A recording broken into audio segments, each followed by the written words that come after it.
लेकिन 1991 की Hindi drama mystery film है जो रवींद्रनाथ टैगोर की 1895 की लघु कहानी क्षुद्र पाषाण, भूखे पत्थर और गुलजार द्वारा निर्देशित है। इसमें विनोद खन्ना, डिम्पल कपाड़िया, अमजद खान, आलोक नाथ और बीना बनर्जी ने अभिनय किया है और हेमा मालिनी ने विशेष भूमिका निभाई है। फिल्म रेवा की कहानी बताती है, जो एक बेचैन भूतनी है जो मुक्ति चाहती है और राजस्थान में राजा परम सिंह के प्राचीन महल का शिकार करती है, जब उसे समीर द्वारा खोजा जाता है, जो इस क्षेत्र में कीमती सामान को बचाने के लिए सरकार द्वारा भेजा गया एक संग्रहालय क्यूरेटर है। जैसे ही वह महल के इतिहास का एक दृश्य प्रतिनिधित्व करती है जो उसकी दुखद कहानी को उजागर करता है, समीर उसे मुक्त करने में मदद करने के लिए दृढ़ हो जाता है।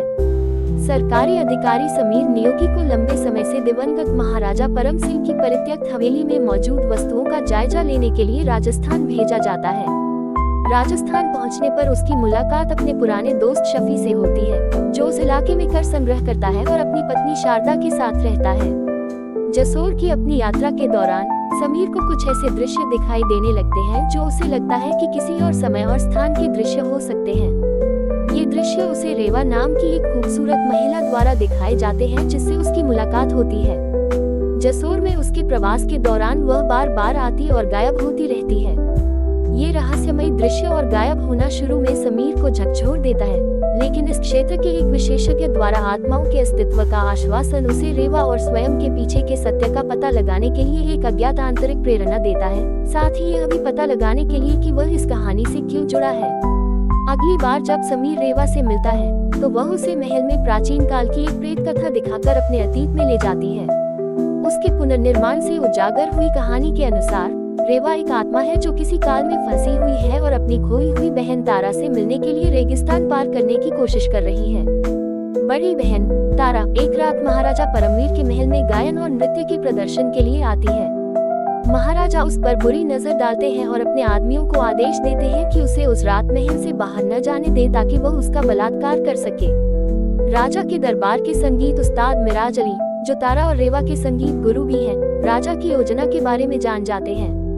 वह तारा और रेवा के पिता को चेतावनी देते हैं और उन्हें रेगिस्तान पार करके शहर से भाग जाने की सलाह देते हैं। राजा को ये बात पता चलती है और वह मिराज अली और रेवा को महल की कालकोठरी में कैद कर देते हैं, जबकि तारा का ऊंट रेगिस्तान में आगे भागता है, लेकिन उसका कोई पता नहीं चलता। क्रूर महाराजा तारा और रेवा के पिता को तब तक कोड़े मारने का आदेश देते हैं जब तक कि वह खून से लथपथ होकर मरणासन स्थिति में न पहुंच जाएं, और फिर अपने आदमियों को आदेश देते हैं कि उन्हें ऊंट की पीठ पर लादकर रेगिस्तान में भेज दिया जाए। फिर लंपट राजा का ध्यान रेवा पर जाता है। वह उसके जवान होने का इंतजार करता है।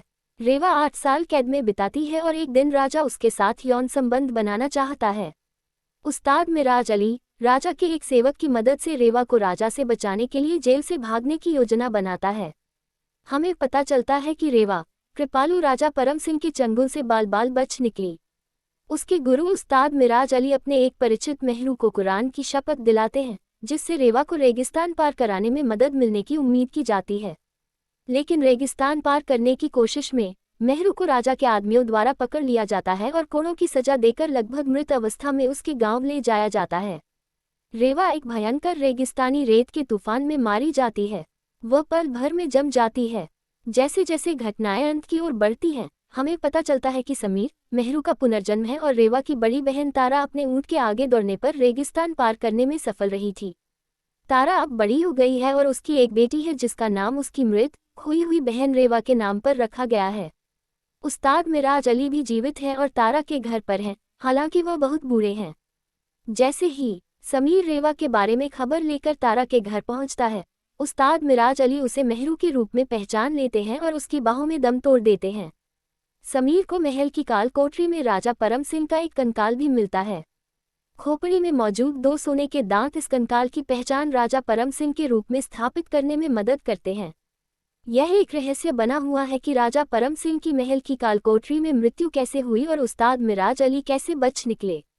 समीर अंततः रेवा की आत्मा को न केवल रेगिस्तान पार कराने में मदद करने की अपनी प्रतिबद्धता पूरी करता है, बल्कि उसे उस समय से भी मुक्त कराता है जिसमें वह फंसी हुई थी।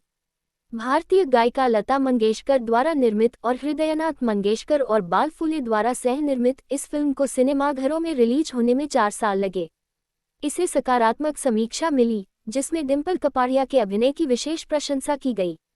हृदयनाथ द्वारा रचित साउंड ट्रैक को अच्छी प्रतिक्रिया मिली, जिसमें लता का गाया यारा सीली सीली विशेष रूप से लोकप्रिय हुआ।